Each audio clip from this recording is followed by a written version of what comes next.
Welcome to Horror Flicks and Music Mix. We are your hosts. I'm Dustin. And I'm Kevin. On this podcast, we discuss horror films, the scores, and the people behind the movies. Our goal with this podcast is to fully analyze a variety of horror films as well as give our unfiltered opinions on said films, like the one we were talking about today, Weapons. We are still in 2025. We're not leaving. Yay. Not leaving for a little bit.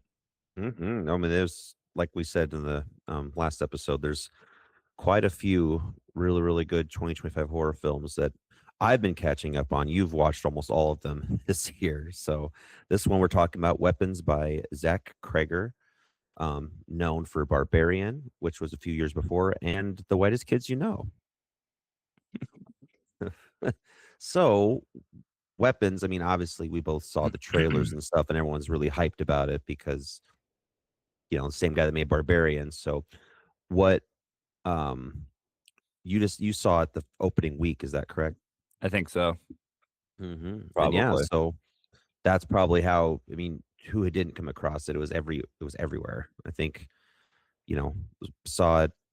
You said you saw it in theaters. I saw it on HBO Max about 3 weeks ago, and just loved it. I wish would have seen that opening week, but hey, it worked out. And I will put on the record here that I'm trying to stream it right now on HBO, and it's not working. Couldn't play content. Please try again.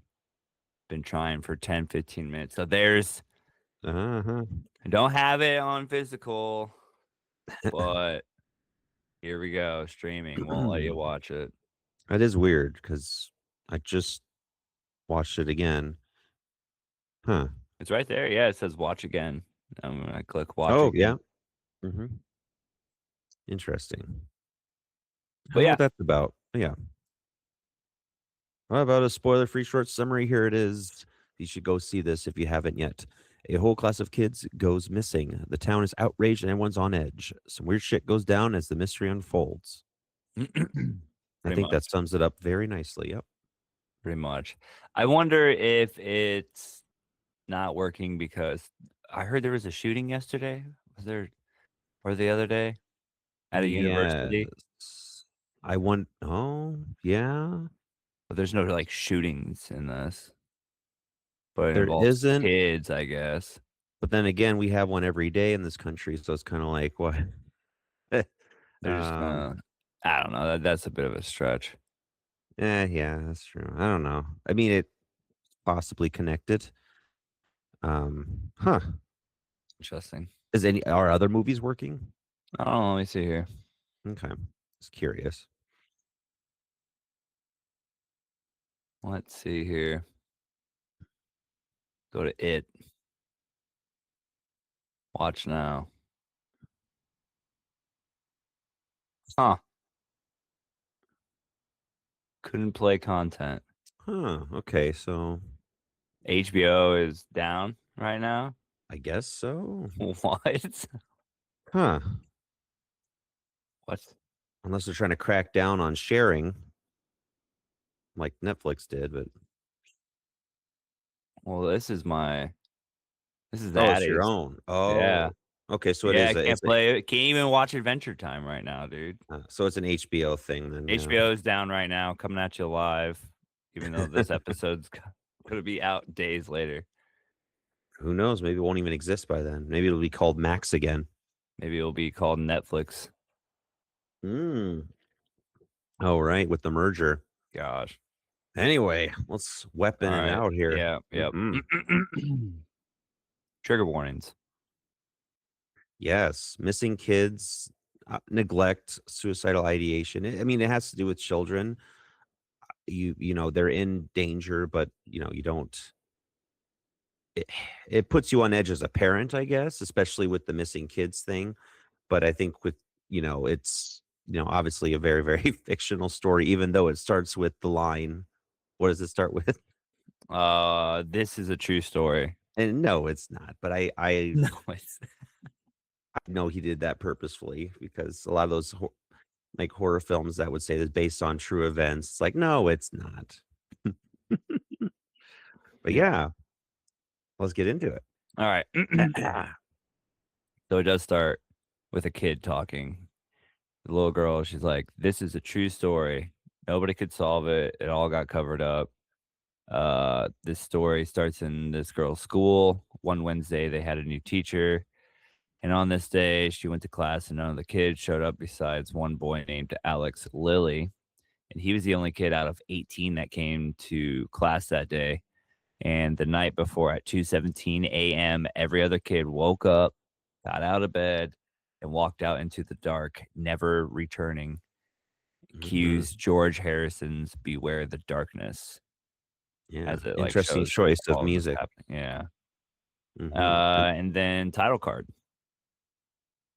There's Ring camera footage, search teams, the whole thing. Alex is getting interrogated a lot. He doesn't know anything, along with Miss Gandy, which is the teacher, our one of our main characters. mhm. Then there's a memorial service held. Josh Brolin is in it. He plays Archer Graff, and he's one of the mad parents. He's butting in, uh, blames the teacher, wants to hear from her. Then it turns into like a mob situation.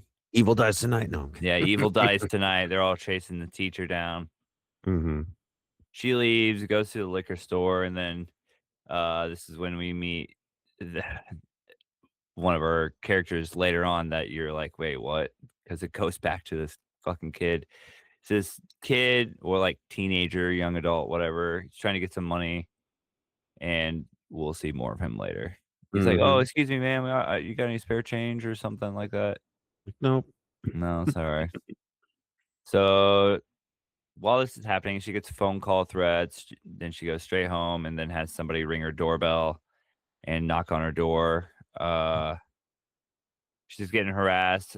She looks outside and her car gets has the word witch spray painted on it, which is kind of funny. And ironic for later, and it's Yeah, because you're foreshadowing like, too. yeah, it is. And it's like, huh. Yeah, there's some foreshadowing for sure. She's just trying to work, but her boss is advising her to stay away due to the parents being mad. And then gets in an argument with her, or they argue over boundaries and what have you, because she wants to talk to Alex because she's like, well, we're the only ones left. I don't know what the hell's going on. She's basically getting accused for this whole situation, all the kids leaving, Mhm. and she actually doesn't know anything that's going on. Um, so this whole like first what 15 minutes, what are you Yeah. thinking? It's I mean, it's we're getting into this mystery, and it's a unique one because, I've seen the trailers at this point so many darn times of these kids running like Naruto or whatever, and so I was like, I know the mystery behind is all the kids just start running out in the middle of the morning, um, but everything the way this is set up is really cool because it's a whodunit, but in a very unique way. It's a whodunit and a what did done do it, like, just no clue. Mhm, and that's what makes it so unique, I Yeah. think. Mhm. Yeah. What Kevin said. What did Dunn do? What? Yeah, what did done do it? Yeah, who done it? Yeah, it's kind of a who done. Well, it's like a what happened Uh, is what it is. A what happened? what happened? Coffee for y'all watching. It's Mm, morning time. well, afternoon, whatever, It's whatever. noon. High noon on a Sunday after a long, long, long weekend. Mhm. Okay. Yep, she's getting phone call threads. She wants to talk to Alex. Boss is all like, no, not a good idea. So she's like, this chick's drinking like almost the entire time too, but she's never really drunk. I don't know. She's an alcoholic, I guess. Yeah, But she goes to the bar, meets up with her ex boyfriend Paul. He orders a Coke. She's just like, yeah, everyone thinks I'm a witch. They bicker about the situation. She tries to get him to have a drink with her after hearing that him and his current lady aren't happening because he's all like, yeah, we're not really talking right now. not gelling. But I think that was just a lie. He's just lying. Mhm. And she's like, "Oh, just have a drink with me." And he's trying to stay sober. You can tell he's trying to stay sober. He says no, but then it cuts to both of them waking up the next morning, and she takes him back to his car. We find out that he's actually one of the cops, uh, at this town or whatever. Mhm. She brings up the investigation and the missing kids while taking him back to his car. After dropping him off, she goes and basically stalks Alex as he leaves school and he heads home. She watches him go inside and then she like goes up to the house and rings the doorbell. It's like, what are you doing? Yeah. But I mean, she's on to something, I guess, because what we find out. But like, just as a parent, Kevin, would you stalk? Okay, all right. You have all of your kids missing besides one kid. Are you gonna follow this kid home? Nope. Mhm. I would leave it up to investigators and police. Um, but I see where she's coming from. She has a good heart as a teacher. So I felt for that because knowing like my students, if they were in trouble, I'd want to do whatever I could. But in this situation, I would be like, nope, that's what our police forces, investigators are for, and the FBI and all that. That's This is yeah. over my head. Mhm. Yeah, so she like goes up to the house, rings the doorbell, no one answers. She's snooping around. Um, and like all the windows are covered up with newspaper. You see Mhm. that. And she goes around back and looks inside of one of the windows and she sees the parents just sitting there on the couch in the dark. Yeah, it's like, It's kind of ugh. like a jump scare. And then she takes off, calls her boss, and yep, back to the liquor store where she then gets attacked by Donna, who was Paul's other girl that he was like, "Oh, yeah, we're not a thing right now." Yeah, And Paul that was Donna his wife. yeah, so Paul is lying. Mhm. Um, Donna attacks her. She, like, opens a bottle of vodka and just dumps it on her Yeah, damn. in this liquor store, and she's like, "You fucked him. You fuck me." But, yeah, so you're like, "Oh, shit."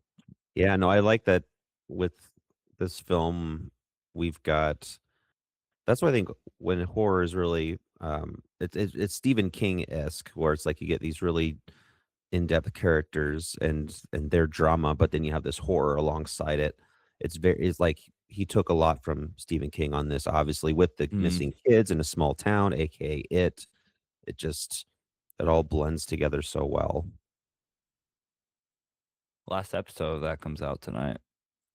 What's funny about that is I'm gonna be finishing the book, hopefully, and I'm gonna blast through the whole series this coming week.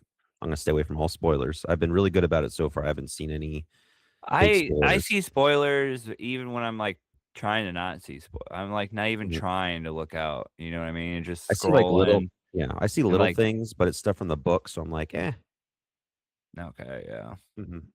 I wanna Or read the book, but it's, like, 1,100 pages? yep. Fuck, I Mhm. don't have Love it. time. That'll take me forever. It's a big one, but it's man, it's good. It's good. I was looking at the audiobook, it's, like, 44 hours. Uh-huh, that I'm sounds like about right. I'm like, "Oh my gosh." Either way, okay. Back to weapons. Mhm. Maybe we could talk about Welcome to Derry. I don't know. Just Oh, yeah. brainstorming here. Hmm. We there's we had never we would cover horror TV shows because there are quite a few really good ones, obviously that there's, Castle Rock. I don't know, American Horror Story, I only watched, like, the first 2 seasons of that. Tales from the Crypt, I mean, that's an idea for a future Dave. We run out of movies, which we never will, but,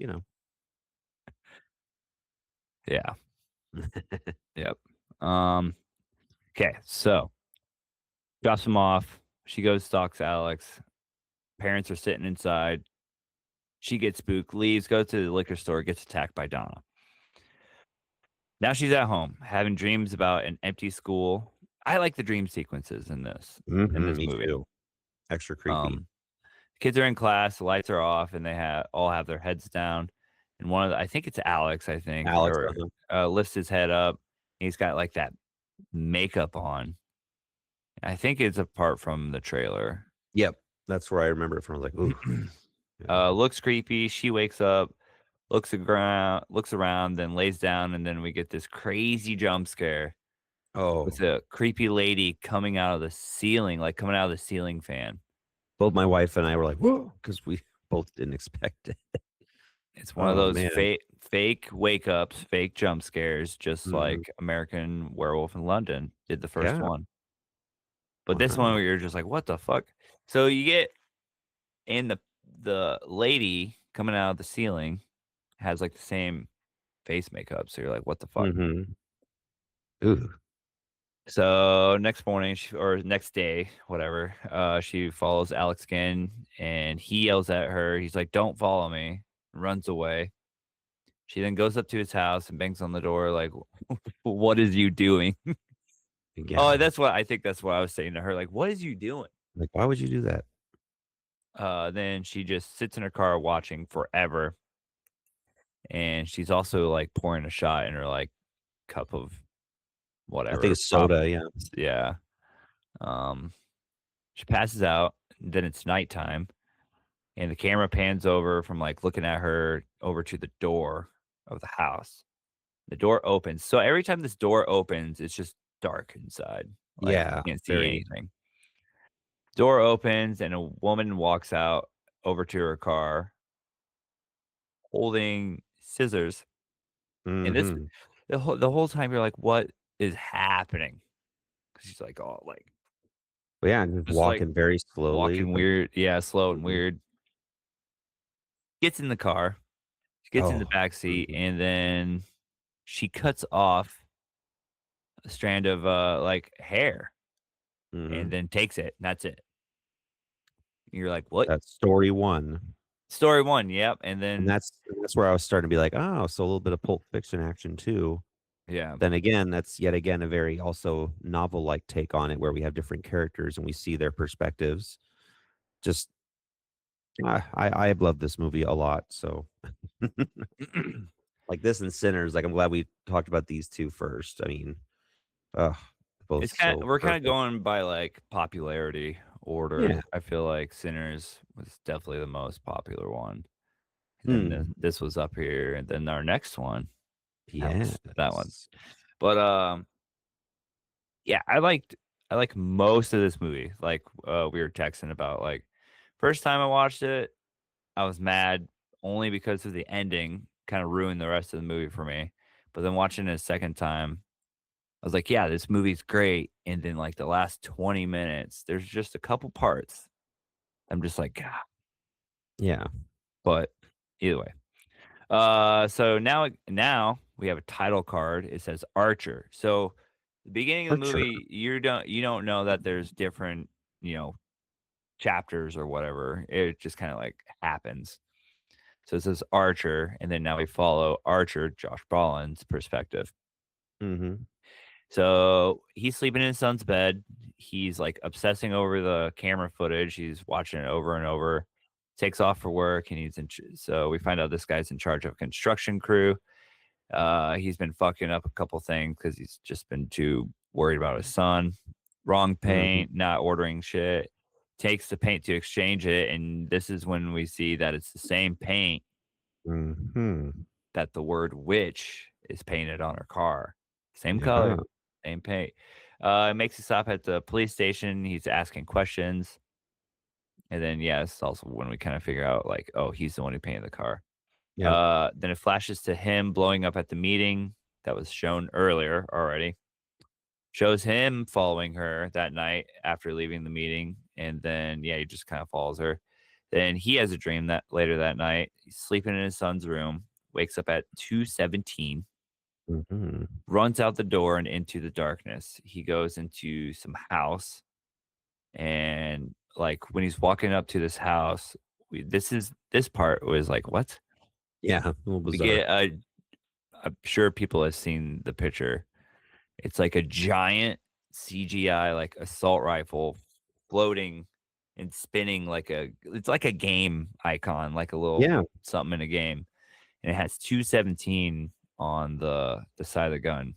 And it's like floating above this house. You're like, what? Mhm. Archer goes inside and Oh, I wrote the sound design during this dream sequence is great. Like, yeah, Absolutely. he finds his son, breaks down, wakes up from a jump scare of that same creepy old lady that Mrs. Gandy had also seen. Ooh, yeah. So That's you're when like, she's under the bed "Oh, and she's like, "Ee," like, "Ugh." oh gosh, yeah. No." That part, Uh-huh. it is scary. Um, so he gets out a map, tries to map out where his son ran off to after, like, looking at the footage, go, straight out, maps it out, um, goes around to other people's houses whose kids are missing, asks Mhm. to see their camera footage. So he goes up to this one house, and it's just the wife. The wife's like, "No, I don't want you to watch it." So he sits in his truck, waits for the husband to come home, and surprise, surprise, it's Justin Long, Hey. and you're like, "Oh, this dude's gonna die," but he doesn't. Mhm. Um, so he asks him, and he's like, "Yeah, sure." He's trying to get the direction in which all the kids ran off to, maps it out on this map, and he tries to see like where they all went to. Uh, while driving around, he sees Miss Gandy and confronts her, and then this is when her boss is running towards her and attacks. Archer Yeah, interferes during the middle of the fight, and then it cuts. yeah, that's because you saw that you see this picture of Benedict Wong in I remember in the follow-ups to this, and you see that thing with his eyes popping out. I'm like, "What the hell is that?" And now you see what it is. It's like, damn, it's crazy. New chapter. Paul. Paul's at work, suiting up while on the phone with Donna, clearly annoyed. She brings up to him about going to a meeting. This kind of ties into where he's trying to be sober and not drink, and how she's going to be ovulating this weekend and wants to hit the target. He's like, "Oh boy," he's like, "Yeah," Oh boy. and then we find out that she is the chief's daughter, so Really awkward. that's a sticky situation. And then it repeats him seeing Miss Candy from afar. So I didn't say that earlier. There's a part where like you see them when we're following Justine, she sees Paul and waves to him. So it shows that again. Then while driving around, he sees a kid who's trying to get the money outside of the liquor store.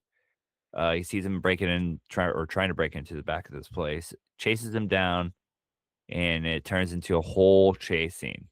Yeah. Tackles him, cuffs him, searches him, and he's like, "You don't have anything that's gonna stab me in your pockets?" And the kid's like, "No, no, man." And so as he's searching him, he gets poked by a needle. And he's all like, "What the fuck?" And then just bam, knocks Yeah. this kid out. Big old And punch. we find out the kid's name is James, knocks him out, and of course he fucked up and he did it like right in front of the hood of his police car. So it's on camera. He's freaking out, and then he wakes the kid up. He threatens the kid, wakes him up, tells him if he sees him again, it's going to be a different story. Because he's like, "Look, I did you wrong. You did me wrong. For not see you again." Mhm. Unplugs the camera and all that stuff. Then he goes and tells the chief, and this is when he gets the text from Justine saying, "Hey," and then goes and meets her at the bar. Walks into the bar, then it cuts to them banging, and then him getting dropped off at his car. He goes home and gets caught by Donna, who is supposed Uh-oh. to be out of town, and then gets the stink eye from the chief because that was Oh, his man, that daughter. would be Oh my god. Then this is when he sees the kid, James, and starts chasing him down, and then it cuts. So it's like each chapter is kinda a little shorter. Mhm. Like, Justine was one long chapter, then Archer, a little bit shorter, Paul, even shorter, I feel, and then now James. James James. shows him living in a tent, smoking some meth. Don't do meth. No. He's going around checking door handles. He's on the phone, uh, talking to like his sister or something. He's like, "Oh no, I got a job. I just need money for the clothes to get the job," and blah blah blah. Like trying to come up with some fake story just to get some money because he's just going to be doing it, Mhm. using it. to smoke some meth, probably. Uh, as he's on the phone trying to get money from his sibling, he's going around and jangling door handles. Finally, there's a door that's unlocked on a car. Gets in the back and he takes like this kid's backpack and like Throws starts everything out. starts throwing everything out and then finds like an iPad in there and he takes the iPad to the pawn shop and the pawn guy just goes, "No, I don't want this." Mhm. So then this is when he tries to go and break in somewhere else. And that's when Paul sees him. He gets chased down the first time. Then it cuts to after okay, yeah, After he gets punched and stuff. yeah, punch. It like cuts to him waking up basically. He's walking around in the rain. As he's walking, he comes across Alex's house and he sees multiple newspapers in the driveway. So he's like, "Oh shit, these people aren't home. I'm gonna go break in." Ooh, Bad idea. Finds the parents on the couch, starts bagging shit, and then he finds all the kids downstairs just standing there. All the missing kids are in the basement. yeah, that was A- creepy. And they all like turn and look at him and he's like, "What the Mhm. fuck? Oh, sorry," and gets out of there. And My this is bad, my when bad. yeah, this is when the parents go after him. And he takes off, slams the door behind him. Then he goes back to the pawn store with the stuff that he just stole. And this is when he sees a flyer for the missing kids and a reward for $50,000. So he's like, Mhm. "Well, fuck, I'm gonna calls the police Opportunistic for sure. and calls the police." And this is when he's going to the police station, and Paul sees him again, starts chasing him again, and runs back into the woods. He runs into the creepy old lady. He runs and hides in his tent. And then I said, "Oh, this is great. Some Blair Witch Mhm. intenseness." He grabs his needles. He's like waiting for it's find out it's Paul. He's trying to unzip his tent. Uh-huh. Stabs him right in the face with these needles. Oh, And then Paul almost shoots him, but James is like, "Yo, I know where the kids are." Paul's like, "You yeah. better not be fucking around with me." So they go and check out the house. Paul goes up and into the house. And then it cuts like hours later, and James is just stuck in the back of the cop car. Mhm. Paul comes out and he pulls James inside of the house. Ooh, End of that chapter. yeah. See, now we're starting to slowly see connective tissue because it all happens to be now we know where the kids are at. This is how you do a really good mystery horror is you slowly reveal what's happening over time. We now see the kids are in this house, but why'd they go there? How'd they get there? Why are the parents acting so weird? Why was Marcus running at full speed? Like this is where we'll get some really interesting stuff coming up with Marcus. Yep. Next chapter. Marcus, Miss Gandy's boss. Starts with him on the phone, having a conversation with Justine, Miss Gandy, that was seen earlier by her end. Uh, oh yeah, so he like agrees to have a meeting with the parents. Mhm. But instead of the parents showing up, it's the creepy old lady. She's Alex's aunt, Aunt Gladys. Aunt Gladys. And this is when Marcus is like, "I'm sorry, I have to speak with the parents because she's not technically the legal guardian." And she's like, "Oh, they're sick and need to stay home." Oh, Long story short, kind of. yeah, yeah. Later at Marcus's house, Gladys stops by. We also this is where there's like the hot. See, I missed this part, the hot dog scene when I saw in the theaters because I was like, people were talking about hot dogs. I'm like, what? I don't Yeah, they remember got hot like a dogs. hot dog platter. It's amazing. It's a platter of hot dogs. There's like a dozen hot dogs And they have matching Disney or Mickey Mouse shirts. It's just between yeah, between Marcus and his partner, like just fucking smashing hot dogs. I think it's amazing. Sounds like a great, great day. Uh, um, Aunt Gladys shows up. Marcus is like, "What the fuck?" She wants to come in and talk. She asks for a glass of water, and he gets her a glass of water, and she's like, "Oh, a bowl, please." And he's like, "A bowl? He's one of my weird quirks. It's You like, want you okay. want a bowl of water?" I'd be like, "No, get out. You're a Mhm. witch. Get out." Yeah. Um, so he gets her a bowl, and then this is when she opens her purse and gets this like ribbon. Oh, it was a ribbon from his office that she stole Mhm. earlier. Wraps it around a twig, cuts herself on the twig, and Marcus and Terry are like, "What the fuck are you doing?" Then he cuts off a piece of Terry's hair, uh, rings a little Use that little bell, pulls out a mhm. bell, rings the bell, wraps the hair around the twig, and then snaps it. And this is when Marcus like falls under her spell when she rings the bell. And when she snaps the twig, Marcus just attacks Terry, Oh, man. smashing this dude's head in. And this is Oh, yeah. actually our first kill. Mhm. But not the last, but yeah, it's brutal. Then she wraps Justine's hair around the twig and snaps it, and Marcus takes off. So that's how Marcus goes to attack Justine. Mhm. Naruto runs all the way across town to attack Justine, leaving us where we left off earlier. Chases her through the store and back out and runs after her car. And then Archer takes off after them as well. And when he's driving after them, this is when we see Marcus get hit by a car. He did. Kill number two.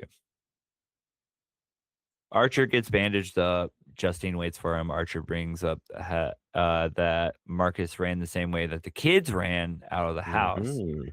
And then this is when he pulls out the map that he's been working on. She notices that it all intersects at Alex's house. Now we finally get to see what's going on in that house. Yep.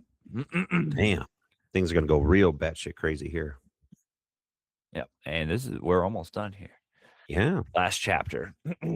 Alex. Chapter Alex. Flashes all the way back to before all this happened. Back to class, follows Alex from school. He's getting bullied at school. Then he goes home. His dad picks him up from school. His dad talks about how his mom's aunt Gladys is coming to stay with them. Alex is not happy. Gladys arrives late, and the dad and Alex aren't happy that Gladys has to stay there because she's weird and old. And Weird and old. yeah, that we see she has a small tree in in her room. That's where she gets the twigs from. Mhm. There's no backstory on that tree either. That's what's great. We don't need the exposition. We don't Yeah. need we know that she can she can control people, and it's, like, really rudimentary, like, pagan, okay, so you have sticks, you wrap something that belongs to them, and then you can control it with blood magic. That's all you need. I think it's brilliant because there's too many movies where they have to try to explain this whole system and then it kind of gets lost. But this is just like, oh, well, okay, so piece of clothing or something they long hair, twigs, snap, water, blood, boom. That's it. Yep. Key, yeah. Less is more. Yes. Um, tree. She's got a tree. Treat treat. Alex is spying in her room. Gets scared because she's like laying there looking at him. Yeah. He gets bullied at school again, and then this time his dad is not there to pick him up, so he walks home. And when he gets home, his mom and dad are sitting at the table, acting really weird. And this is when Aunt Gladys basically like she's like, "Hey, they're not feeling good. Go to your room." Basically. Then the next morning, she tells him that he's not supposed to tell anyone that she's there, and not to talk about anything going on at the house. Otherwise, she will make his parents hurt themselves, and then demonstrates what she can do. You know, does the whole twig thing, breaks it, blah blah blah. And this is when the parents both grab forks and they just start Oh. fucking stabbing themselves in the Oh. I face. was like, no. And you're just like, oh my gosh. Mm. So she's A lot of movies with kitchen utensils being used improperly, like the next one coming. Oh Notice that? god. Oh my gosh. Forks and kitchen knives and butcher knives and Yep. oh, So yep, she's like, "Look, if you tell anyone, I'll make your parents kill each other," basically. Makes him take the bus to school and to stay quiet. She also tells Alex to take one thing from each of his classmates. She tricks him into thinking that it will make her feel better, so she will leave and go back home and leave him and his mhm, parents alone. This is how the kids go missing. Uh, he's trapped into not knowing the full extent of what's going on and just wants to save his parents. right. Because in reality, she's like this old ass witch who needs. I don't know if she like eats, she like feeds on the kids or what, but that's how she stays alive. Yeah, like feeds on their essence or something. Yeah. Um, not literally feeding on them, but supposedly having them under her control. It's supposed to supposedly help, Yeah. It doesn't, but doesn't no. really like fully go into it, And which is, that's that yet again, that's fine. yep. Um, so she rings the bell. Well, Alex grabs a bunch of stuff from all the kids, gives it to her. She rings the bell, and this is when all the kids come running to their house. Gladys, Alex, and his dad go to the police. Gladys, oh, this is after the kids go missing. You know, they're getting interrogated. Gladys says that his dad had a stroke, and she's been there taking care of the place. Police are going to come and check out the house and how things are going. So Alex is helping her clean up. You know, they had the kids go run somewhere else. He stays quiet to save his parents. And then we get like a little soup montage where he goes and buys a bunch of soup and feeds the kids with Yep, soup, chicken noodle soup for everybody. obeying Gladys's every command. Yep. Mhm. Alex comes home one day. It doesn't really say how long this has been going. It's been going on for a while. One Yeah, a day, few Alex, weeks. yeah, Alex comes home, and this is when Paul and James are there. Parents are guarding his aunt's room, and you see like a line of salt, and she's like, "Don't step over the salt line." Archer and Justine show up. They find that the cops are there at Alex's house. They see the door open and Paul come out, and then he goes Yeah, weighs like him down. You're like, oh boy. So they go inside. Justine steps over the line of salt, which causes Paul and James to attack Archer and Justine. Archer, this is one part that was too long, like I was telling you.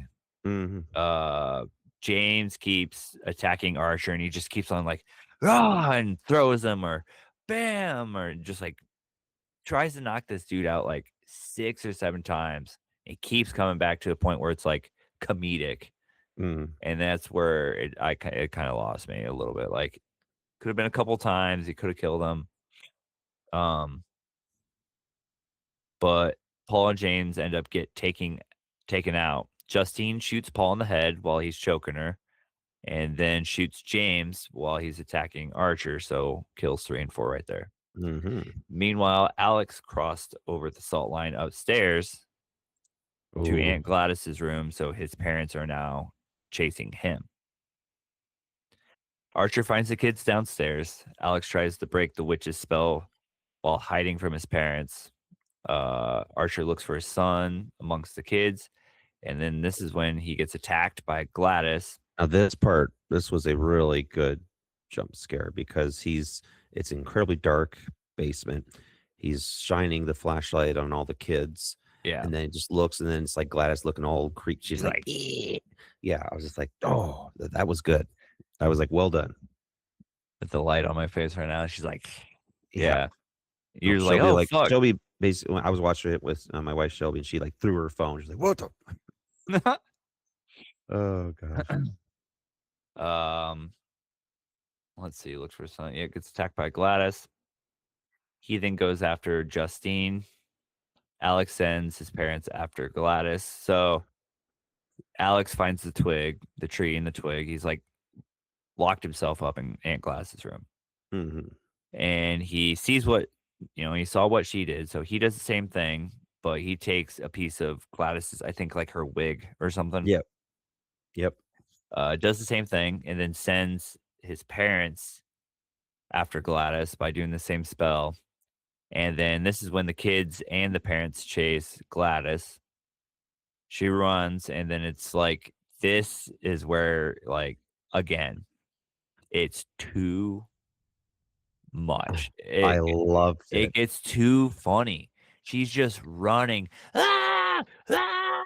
And then there's, like, Mm. all these kids just fucking chasing her, And and, all these homeowners are just looking like, what the "This fuck? Yeah, is" it's, like, outside or they're, like, busting through doors and windows, going through houses, I was but laughing my ass it off. I and loved it. it just if it was cut in half, it would be better, but it's, like, Mhm. goes on forever, and then Mhm. it's way too funny, but then the kids catch her, and They they fucking rip literally her tear head off. yeah, they literally tear her apart, like, they rip her apart, and when she gets ripped apart and killed, that's when the spell kinda breaks. Oh, yeah, I forgot Archer also gets put under the spell. Mhm. Um, he gets yeah, everybody gets broken from the spell. Alex saved the day. The kids rip Aunt Gladys apart, kill number 5. Archer goes after his son, Justine goes after Alex. All the kids are now standing around Gladys's body, and then the kid who is telling the story at the beginning starts talking again about what happened at the end and how it's been like a year later and the kids are just now like starting to talk again.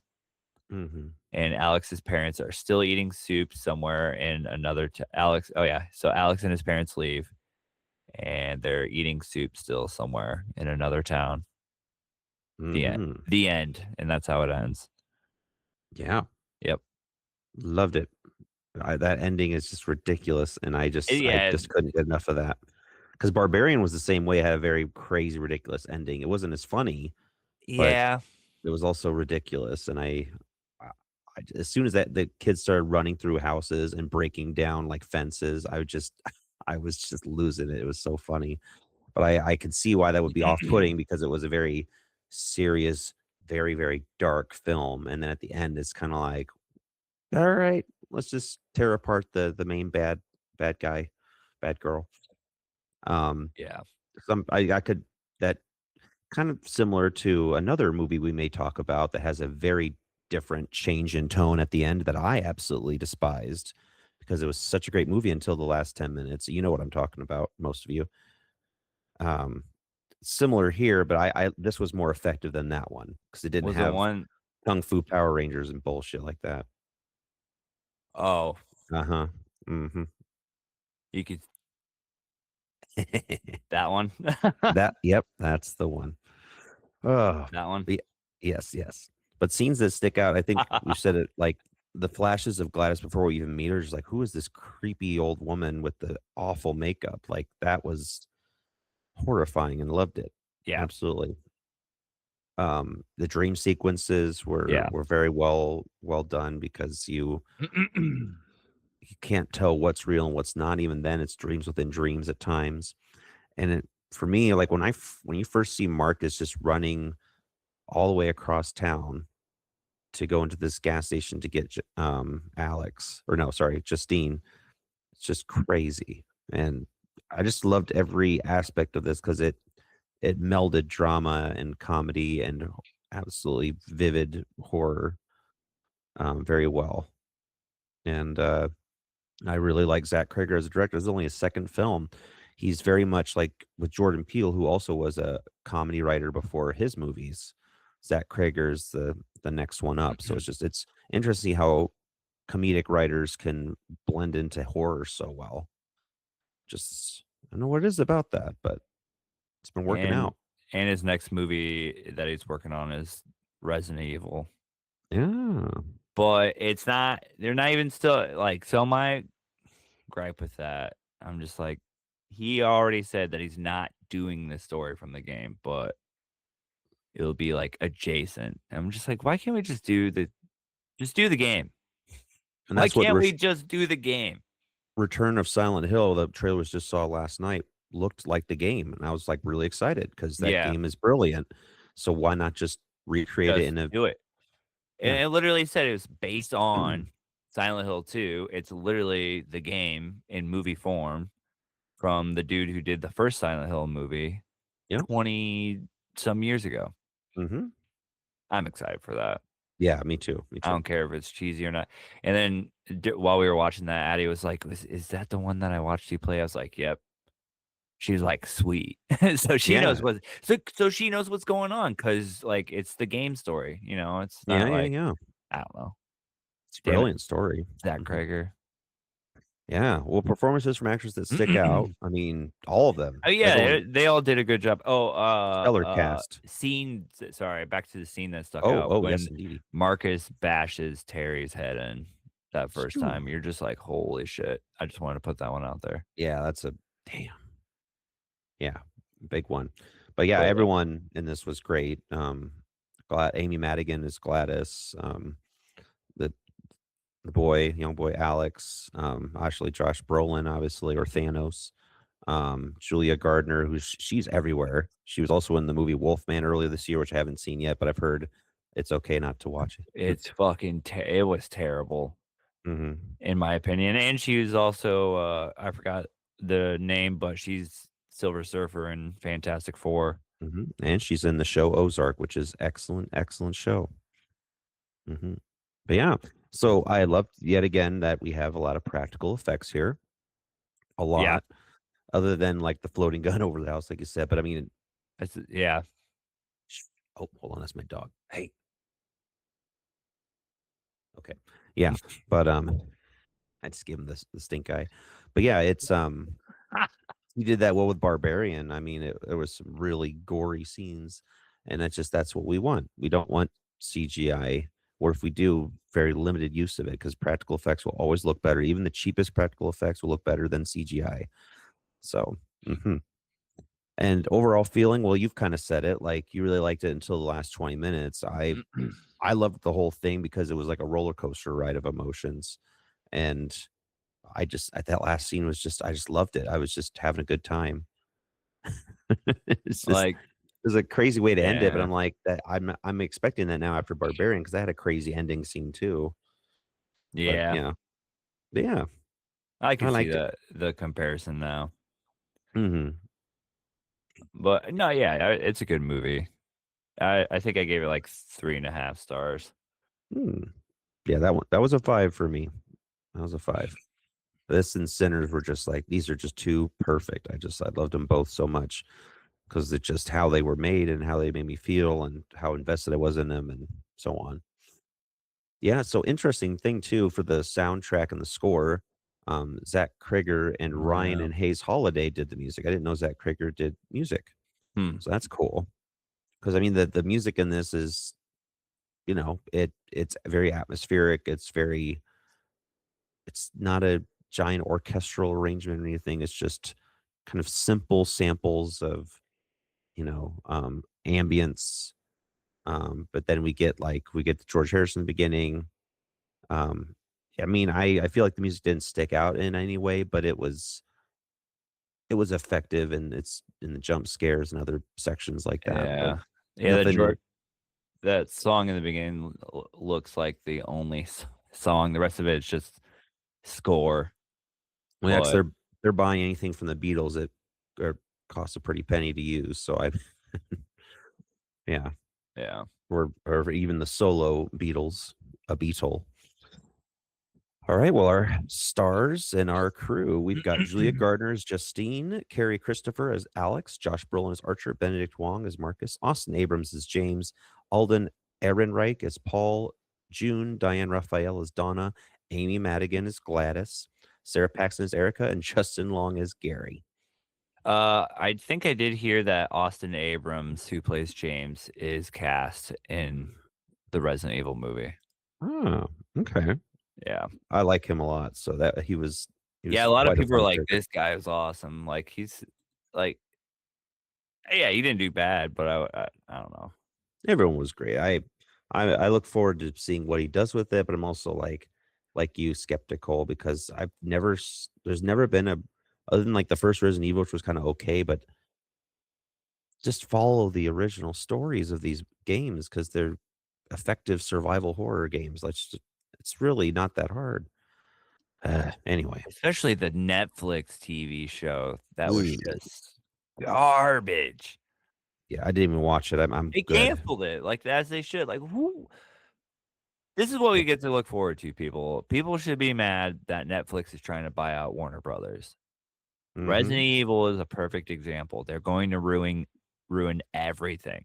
They're gonna ruin Mhm. everything. Yeah. If they do Boo. if they do anything with Boo, World Netflix. yeah. Ooh. Sorry, Brought to you by Netflix. Or brought to you by Paramount. we don't have Netflix in the yeah. Uh-huh.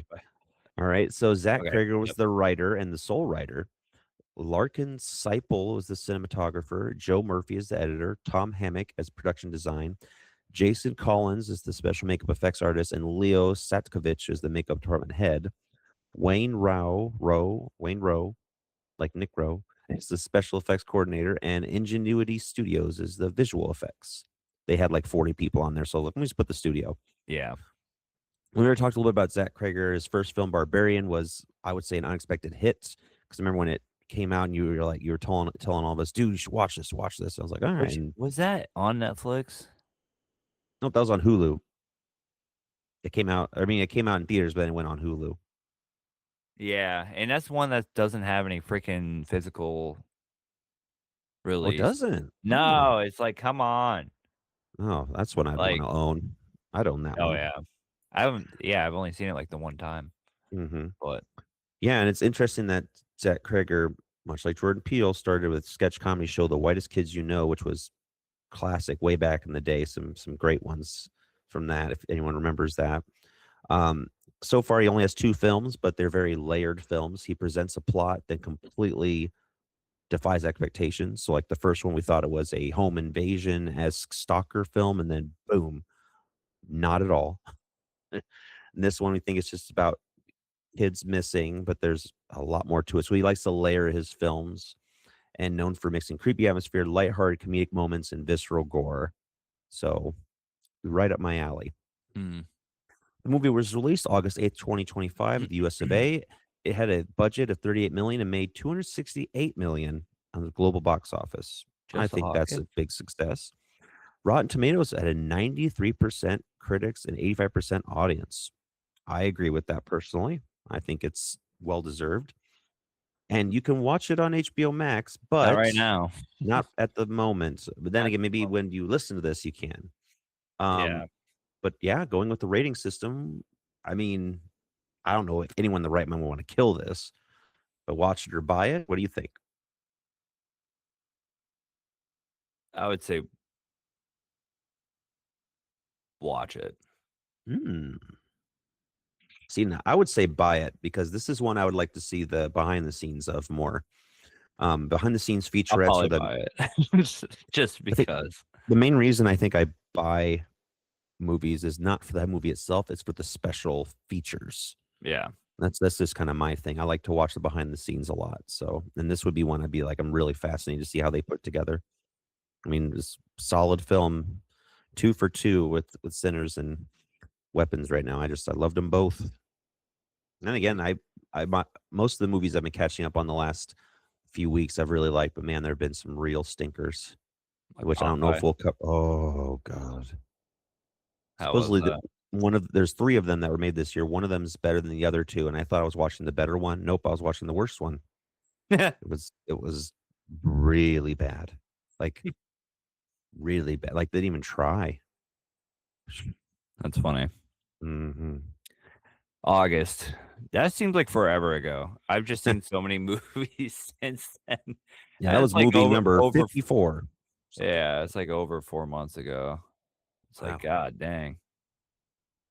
yeah, Especially, yeah, in the theaters at what was last night? What did I say? It was 105 movie 105 or 106 last night. 105. Yeah, One of those. But crazy. I'll probably buy this because there is a physical release. That's kind Hmm. of a thing. It's like, all right, so they did release it. I'll probably buy it. Yeah, Just yeah. But that's going to be it for this week. Thank you so much for joining us. And if you enjoyed this episode, please give us a 5-star review wherever you listen to your podcast or like Watch slash us. subscribe on YouTube. Yeah. Give us a like, give us a thumbs up, give us a subscribe, put the little dinger on so it does Follow, the whatever it notification. is. Yeah, yeah. Yeah. Give us a like on Facebook, on Instagram, on TikTok as well.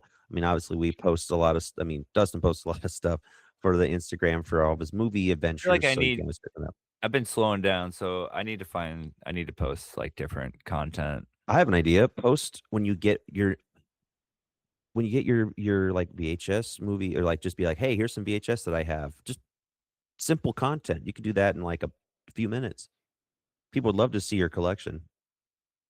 Just be like, oh, look what the cats got for me for Christmas. Night of the Oh, Living Dead. They mhm. saw that it got restocked. We should Thanks, get together and Walmart. watch that. Yeah, we should Oh get yeah, together and watch. you didn't make it to the Yeah, I did. Alamo one. Yeah, I didn't make it to this, so That I really wanna see it because I went bet with it's brilliant.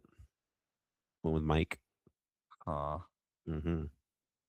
Very cool. yeah. Don't forget to also follow us on Letterboxd. Um, what is your Letterboxd there, Dustin? Uh Dustin at HFMM Pod. Mine is Kevin at HFMM Pod.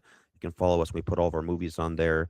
While There's a Dustin's lot. going to every movie known to man, I'm doing a catching up on horror series. I'm on film 13 as of now. I watched Toxic Avenger, which I was really let down by, unfortunately. I But was wondering what you were gonna think of that. See, I've never seen the original, so I I've seen the didn't original, and I love trauma films because they're just sure. Are they bad taste? Absolutely. Are they there's some parts in the new ones ridiculous. and I will love the ridiculousness, but there's one thing, and you know what I like your thing with physical media versus streaming, my thing versus practical effects and computer generated effects. Ah, And this movie had a lot more Trauma is known. Trauma has built its brand on crazy practical effects. yeah. And I was really looking forward to that because you have Peter Dinklage, Elijah Wood, you have Kevin Bacon, you have literally award-winning performers in a movie about a guy who brings around a mop and kills people in ridiculous ways. But you're not gonna do Who practical effects? who pees out acid. Yeah, very cool. There's some things I liked about it, especially the soundtrack, but if we do cover that one, I'm gonna be a little harsh on it because there's so much more that it could have been. Hmm. But I love Weapons, and you should go watch it too. But what are we covering next week? Bring her back. I look You forward to were doing like, that again. "Should we do this or that?" And I was like, "Bring her back. We'll do that I would next." love to cover that again. It was a 4.5 stars for me because I did love it. I think that was my high I wanna say Bring Her Back was my highest rated horror movie this year. I'm rightly so. It is excellent. I loved it too. I look forward to Let covering me that again see in here. detail. Let me see here. 2025 sort by rate highest rating. Mhm. Oh, oh, Yeah, oh. mine was mine was Sinners, and then Weapons, and then Mickey 17, which I really liked. I know it wasn't really a horror film this year. And Begonia, sorry. Oh, Begonia. What the heck? Uh-oh. 2025. What?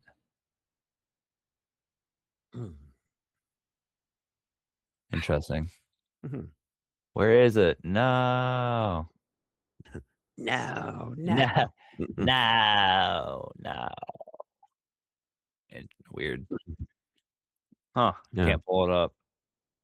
But no, we're Hmm. gonna talk about Bring Her Back, Yeah. next episode. The Philip Blue I Brothers. gave it 4.5 stars. Yeah. I don't know if I gave anything 5 stars this year. Hmm. And Joe, I tonight seeing The Shining in the IMAX Oh, for yeah, the that's a 45th that's a 6 anniversary. star. That's a 6 star.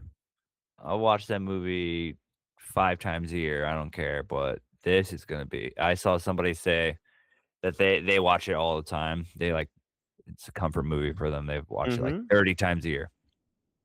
And they were like, "I never knew that I needed to see this in the IMAX."